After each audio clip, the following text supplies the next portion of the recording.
Hello बच्चों। हम लोग क्या रीड कर रहे थे? हम लोग कोऑर्डिनेशन कंपाउंड में कई सारा टॉपिक रीड कर रखे हैं। आज के क्लास में रीड करेंगे stability of complex in solution. Means कौन सा फैक्टर है जो स्टेबिलिटी ऑफ सॉल्यूशन को अफेक्टेड करता है। ओके, कौन सा फैक्टर है? स्टेबिलिटी इक्विलिब्रियम कांस्टेंट से रिलेटेड है। इसका जो स्टेबिलिटी कांस्टेंट होगा लाइक इक्विलिब्रियम कांस्टेंट है। ओके, तो देखिए मैं कुछ पॉइंट लिख रहा हूँ, आप इसको कॉपी कीजिए। फिर स्टेबिलिटी का रिलेशन हम लोग निकालेंगे। Stability of complex in solution, stability of complex, the stability of complex in solution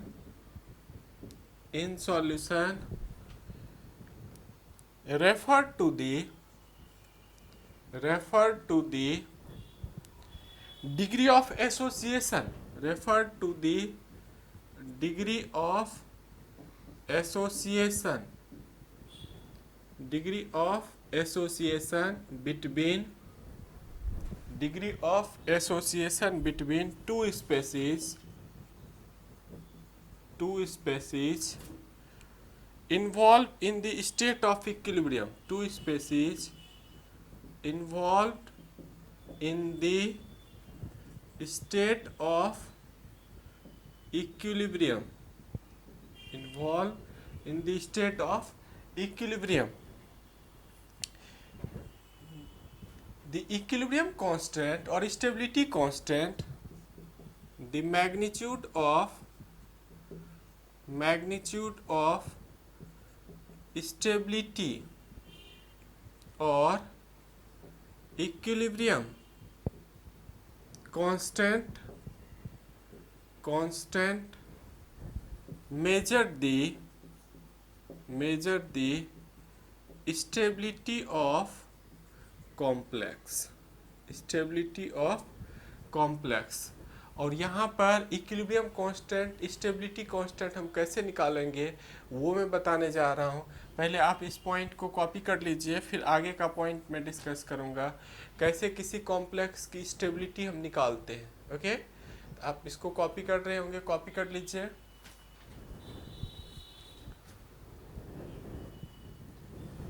देखिए मैं फोर कोऑर्डिनेटेड कॉम्प्लेक्स का फॉर्मेशन करने जा रहा हूँ। एक ही टाइम्स में मेटल 4 लिगेंड्स को मैंने सॉल्यूशन में ले लिया। एम मेटल को रिप्रेजेंट कर रहा है, एम किसको बता रहा है? मेटल को, और ये लिगेंड्स को बता रहा है। 4 लिगेंड्स एक ही साथ मेटल के साथ कंबाइन करके ये Ml4 कॉम्प्लेक्स बना रहा है। और Ml4 कॉम्प्लेक्स, इस Ml4 कॉम्प्लेक्स की स्टेबिलिटी कांस्टेंट बीटा है। स्टेबिलिटी कांस्टेंट क्या है? बीटा किसको रिप्रेजेंट कर रहा है? Overall stability constant. Overall stability constant को beta is like equilibrium constant. ये क्या है आपका? और इक्विलिब्रियम कांस्टेंट है ये। और बीटा इक्वल टू क्या होगा? जैसे हम लोग केपी केसी लिखते हैं, बीटा इक्वल टू होगा Ml4 concentration upon M concentration into L concentration power 4। ये इक्वेशन 1 हो गया। ये कौन सा इक्वेशन हो गया? इक्वेशन 1। हमने एक बार मेटल और 4 लिगेंड को सॉल्यूशन में रिएक्ट करा दिया, उसकी जो स्टेबिलिटी कांस्टेंट है वो बीटा है। बीटा ये स्टेबिलिटी कांस्टेंट है, तो बीटा इक्वल टू ये हो गया जैसे इक्विलिब्रियम कांस्टेंट निकालते थे। अब इसी को बारी बारी से एक मेटल एक लिगेंड के साथ कंबाइंड करेगा, बारी बारी से स्टेप वाइज देखते हैं ये फॉर्मेशन कैसे करता है। कॉपी कर लिए होंगे आप। नेक्स्ट देखिए, मैं स्टेप वाइज इक्वेशन 1 आपको आ गया समझ में। अब मैं स्टेप वाइज फॉर्मेशन कर रहा हूँ मेटल और लिगेंड को कंबाइंड करके। M plus L Ml 1 first ligand आया। इसके लिए जो कांस्टेंट है K1 है। K1 की वैल्यू क्या होगी? K1 की वैल्यू होगी ml1 upon m concentration into l concentration. Okay, ये आ गया। अब इसमें ऐड करते जाना है। अब इसमें देखिए फिर मैं ऐड कर रहा हूँ ml1 प्लस l, ये K2 है, ml2, K2 इक्वल टू क्या होगी ml2 concentration upon ml1 concentration into l concentration into l concentration. Further इसमें ऐड कर रहे हैं, देखिए ml2 प्लस l, K3 है ml3, K3 इक्वल टू क्या होगा ml3 ml2l। ओके, फर्दर इसमें ऐड कीजिए ml3 प्लस l, ये K4 होगा ml4, K4 इक्वल टू होगा ml4 डिवाइडेड बाय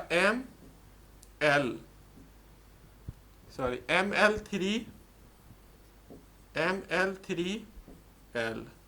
ओके, अब हम लोग beta first overall stability constant, और इसको बोलते हैं K1, K2, K3, K4, इसको बोलते हैं स्टेप वाइज स्टेबिलिटी कांस्टेंट। इसको क्या कहेंगे, स्टेप वाइज स्टेबिलिटी कांस्टेंट। और इसकी वैल्यू स्टेबिलिटी ऑर्डर होती है, इसमें स्टेबिलिटी ऑर्डर K1 ग्रेटर होता है K2 से, ये ग्रेटर होता है K3 से, K4 से। मीन्स जैसे जैसे हम एडिशन करते जा रहे हैं उसका वैल्यू वैसे वैसे डिक्रीज होते जाता है। वैल्यू क्या होता है, डिक्रीज होते चला जाता है। ओके, अब दोनों में ओवरऑल स्टेबिलिटी कांस्टेंट और स्टेप वाइज स्टेबिलिटी कांस्टेंट में क्या रिलेशन है, तो दोनों के बीच देखिए मैं रिलेशन फाइंड आउट करूंगा। इससे पहले आप क्या कीजिए, इसको कॉपी कर लीजिए पूरी तरह से। आप इसको कॉपी कर रहे होंगे, कॉपी कर लीजिए।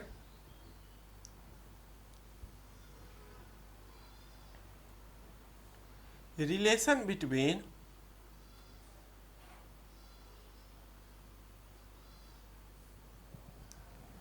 दोनों में देखिए रिलेशन में स्टेबिलिटी और ओवरऑल स्टेबिलिटी स्टेप वाइज में दोनों में रिलेशन में फाइंड आउट करने जा रहा हूँ। Relation between beta and K1, K2, K3, relation between beta and K1, K2, K3 and K4।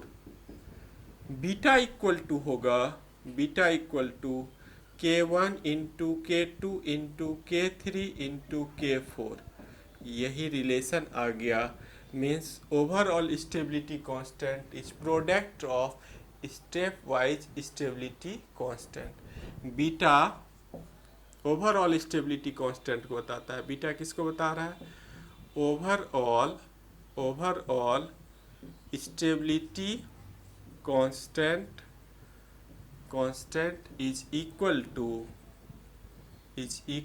to is product of stepwise stability constant।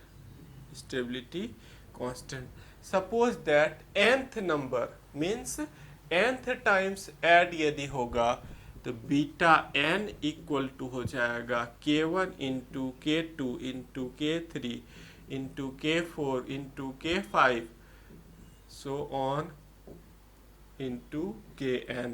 ये n तक जाएगा। जैसे ये 4 कोऑर्डिनेटेड कॉम्प्लेक्स था, कहीं 5th coordinated 6th coordinated complex आएगा तो ये वहाँ तक मूव करेगा nth नंबर तक। ओके, समझ पा रहे हैं आप। Greater the value of stability constant greater the stability of complex.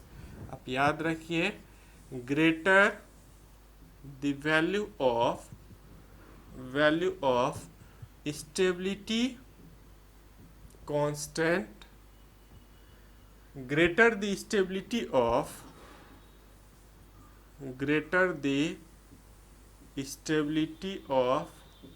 complex, greater the stability of complex। जितना ज़्यादा वैल्यू इंक्रीज करेगा स्टेबिलिटी कांस्टेंट का, उतनी ज़्यादा स्टेबल होगी कॉम्प्लेक्स। ओके, समझ पा रहे हैं आप? इन सबको आप कॉपी कर लीजिए। Beta equal to K1 K2 K3 K4 है, K1 K2 K3 इन सबको हम लोग क्या बोलते हैं? Step wise stability constant, K1 K2 K3 K4 so on, ये सब है। ओके, आप कॉपी कर लीजिए। नेक्स्ट देखिए इनस्टेबिलिटी कांस्टेंट। इनस्टेबिलिटी कांस्टेंट क्या होती है वो भी मैं बता रहा हूँ, इस पे numerical question.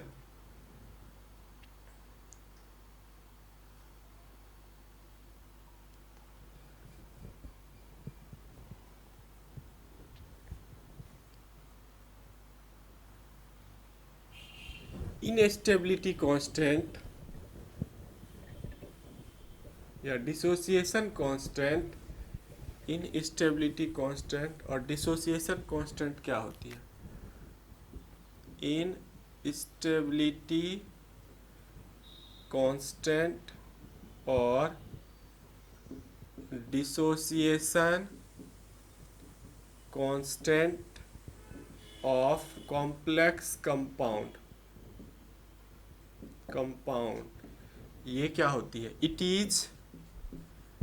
Is reciprocal of stability constant. It is reciprocal of stability constant.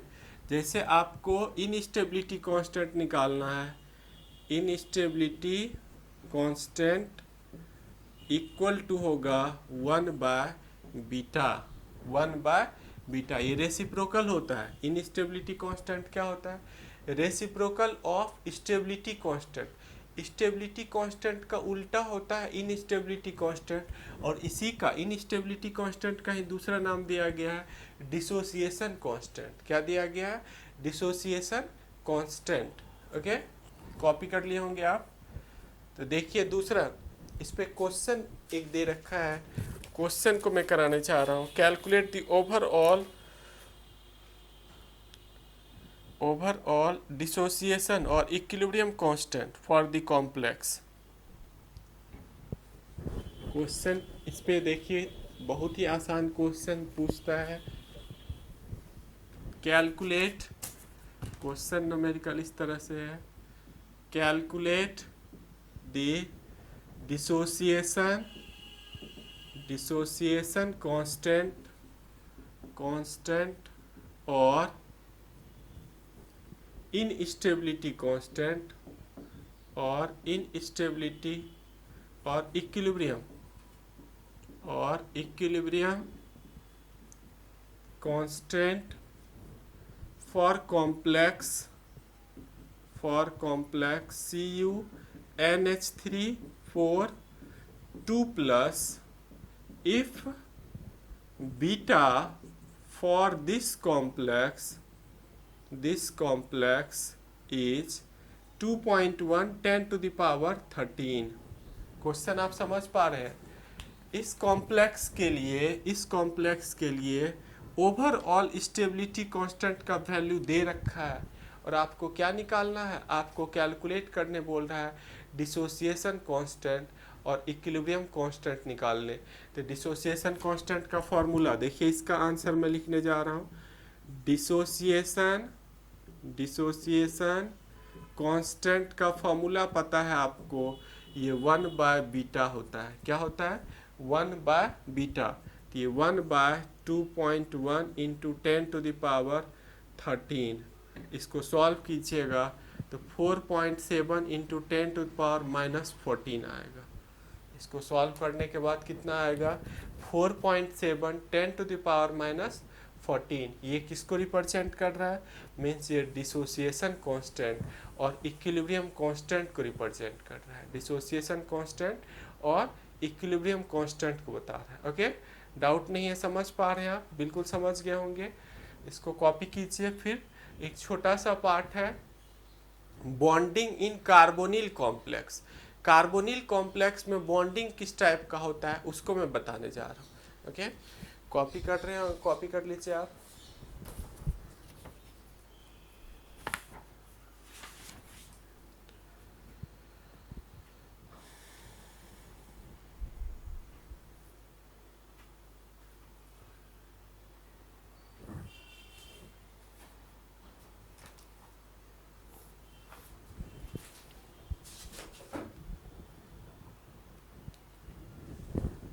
Bonding in carbonyl complex. Bonding in carbonyl complex. Homoleptic carbonyl complex में स्पेशल टाइप का बॉन्ड फॉर्मेशन होता है और ये यूनिक टाइप का कॉम्प्लेक्स है, इसके बारे में हम लोग रीड करेंगे। Homoleptic carbonyl complex produces A special type of pi bond between metal and CO that is called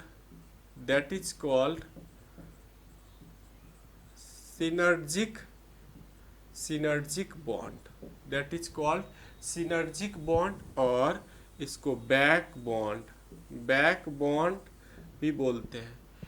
metal homoleptic metal carbonyl complex, इसका एग्जाम्पल देखिए आपका NiCO4, FeCO5, ये सब कॉम्प्लेक्स है। ओके,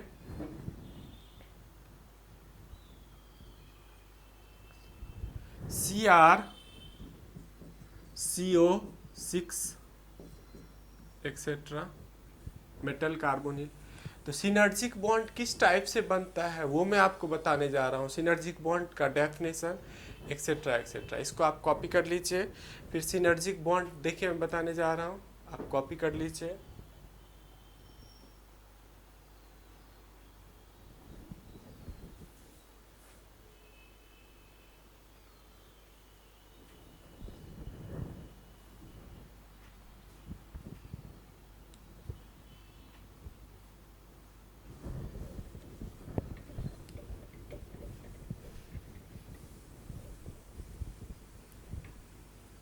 यहाँ पर आप फोकस कीजिए मेटल कार्बोनिल लिगेंड। तो लिगेंड की टेंडेंसी क्या होती है, ये इसको कोऑर्डिनेट करता है, इलेक्ट्रॉन कोऑर्डिनेट करता है।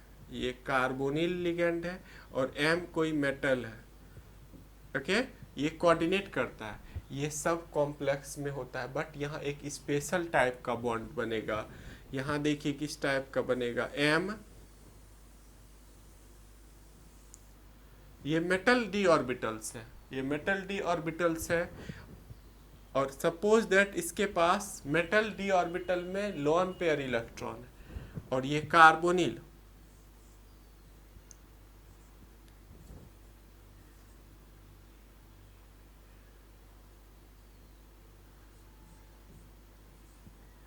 ये कार्बोनिल कॉम्प्लेक्स लिगेंड है। ओके, आप सब बच्चे को पता है लिगेंड, ये लिगेंड है और ये मेटल है। लिगेंड क्या करता है, इलेक्ट्रॉन डोनेट करता है। लिगेंड क्या करता है, इलेक्ट्रॉन डोनेट करेगा। किससे डोनेट करेगा, लिगेंड मेटल के वैकेंट ऑर्बिटल में इलेक्ट्रॉन कोऑर्डिनेट करता है, ये सिग्मा बॉन्ड बना रहा है। क्या, कौन सा बॉन्ड बना रहा है, सिग्मा बॉन्ड। बट यदि मेटल डी ऑर्बिटल में एक्स्ट्रा इलेक्ट्रॉन है, लोन पेयर इलेक्ट्रॉन है, तो ये इसके साथ ओवरलैप कर लेगा। ये क्या करेगा, देखिए मैं मार्कर चेंज कर रहा हूँ, यहाँ पर इसका इलेक्ट्रॉन इसके साथ ओवरलैप कर लेगा और पाई बॉन्ड का फॉर्मेशन करेगा। क्या बॉन्ड फॉर्मेशन होगा, यहाँ ओवरलैप कर लिया, पाई बॉन्ड फॉर्मेशन कर रहा है। इसी पाई बॉन्ड का नाम है सिनर्जिक बॉन्ड, सिनर्जिक बॉन्ड या बैक बॉन्ड। क्या फॉर्मेशन कर रहा है, means metal D orbital overlap कर लेता है anti bonding orbital of carbon, anti bonding orbital of carbon which produces back bond, pi bond.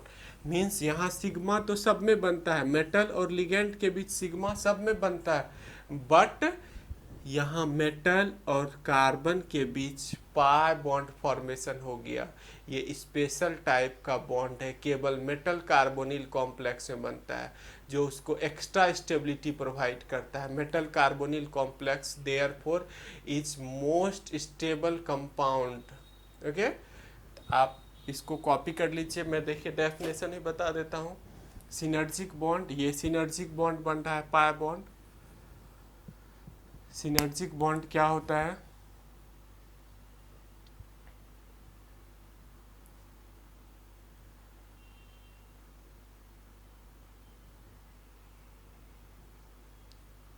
मे भी आप कॉपी किए होंगे, देखिए इसे मिटाना होगा, फिर जाके मुझे डेफिनेशन आप कॉपी कर लीजिए। अब इसका देखिए मैं डेफिनेशन, सिनर्जिक बॉन्ड क्या होता है इसका डेफिनेशन बता देता हूँ। Synergic bond in metal carbonyl complex, in metal carbonyl complex, metal d orbital overlap, metal d orbital overlap the anti-bonding orbital of carbon. Synergic bond in metal carbonyl complex, metal d orbital overlap with anti-bonding orbital of carbon, pi star। MOT theory में ये term आ रखा है, bonding, anti bonding molecular orbital, anti bonding orbital of carbon which produces pi bond, that is called synergic bond,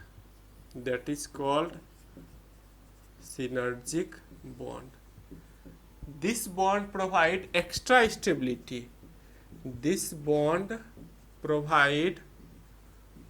extra stability, extra stability to the metal carbonyl complex,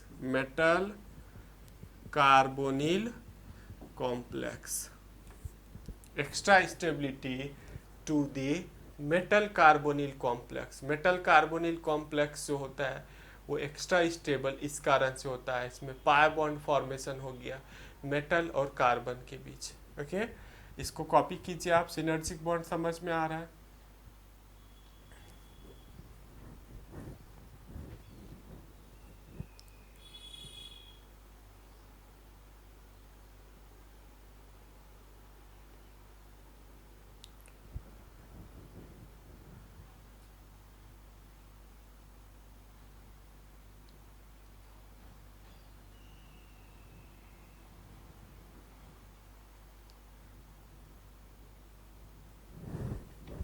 metal carbonyl, in metal carbonyl complex metal atom is zero oxidation state, lowest oxidation state में। कोई भी हम लोग लेते हैं NiCO4, कोई भी complex लेते हैं, यहाँ ऑक्सीडेशन नंबर इसका 0 है।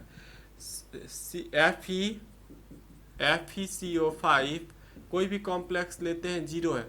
मेटल कार्बोनिल कॉम्प्लेक्स में मेटल है 0 oxidation number. In homoleptic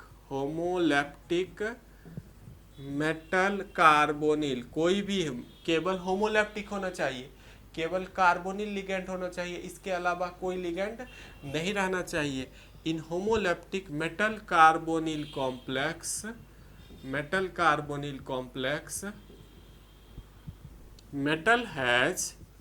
metal has 0 oxidation number. The lowest oxidation state of metal is stabilized by pi bond formation. The lowest oxidation state of metal is stabilized by pi bond formation between metal and carbonyl ligand means zero oxidation state में भी यदि ये stabilize कर रहा है metal carbonyl complex में zero oxidation state में, इसका रीजन क्या है? इसका रीजन है आपका pi bond formation in homoleptic complex. Metal carbonyl complex zero oxidation state में रहता है, लोएस्ट ऑक्सीडेशन स्टेट है मेटल का, और lowest oxidation state of metal is stabilized by pi bond formation.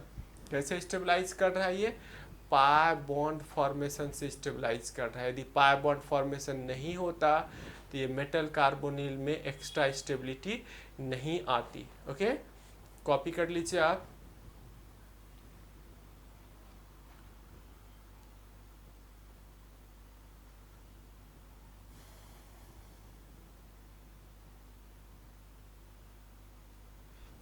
मे भी आपने देखिए कॉपी कर लिया होगा। अब कोऑर्डिनेशन कंपाउंड में स्टेबिलिटी,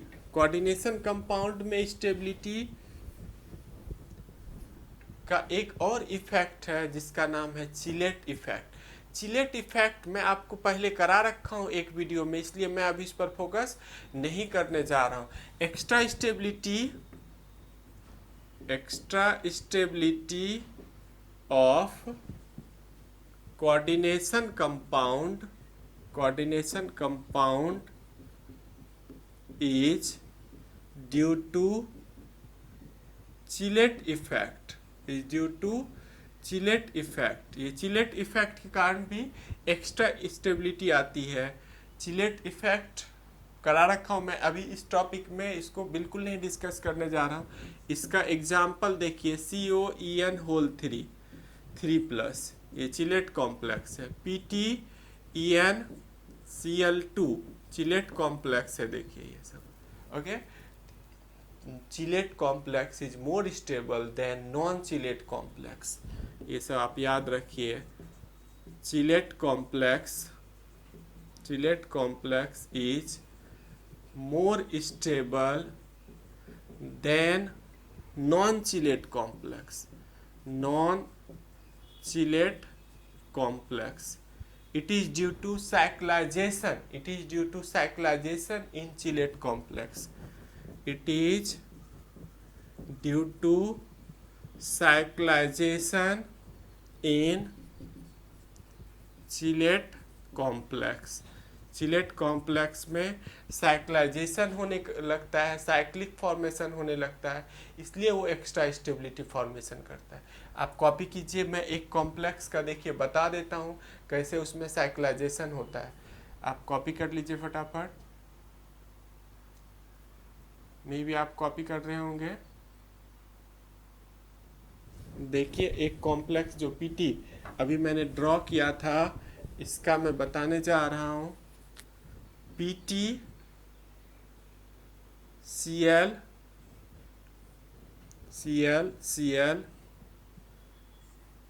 NH2 CH2 ये साइक्लिक देख रहे हैं आप, ये साइक्लिक बना रहा है। 1 2 3 4 5 1 2 3, ये 5 मेंबर रिंग बना लिया, एक साइड 5 मेंबर रिंग बना लिया। इसी को हम लोग बोलते हैं चिलेट कॉम्प्लेक्स। इसको चिलेट कॉम्प्लेक्स बोलते हैं, जहाँ पर आपको साइक्लिक रिंग बना लेता है। क्या बना लेता है? Cyclic ring. ओके, आपको अच्छे समझ में आ गया होगा कि स्टेबिलिटी, ओवरऑल स्टेबिलिटी क्या होती है, स्टेप वाइज स्टेबिलिटी क्या होती है। अब हम लोग आगे जो भी टॉपिक, छोटा छोटा टॉपिक और बचा हुआ है कोऑर्डिनेशन का, तो वो हम लोग आगे की क्लास में देखेंगे। Okay, thank you watching this video. Okay बच्चों।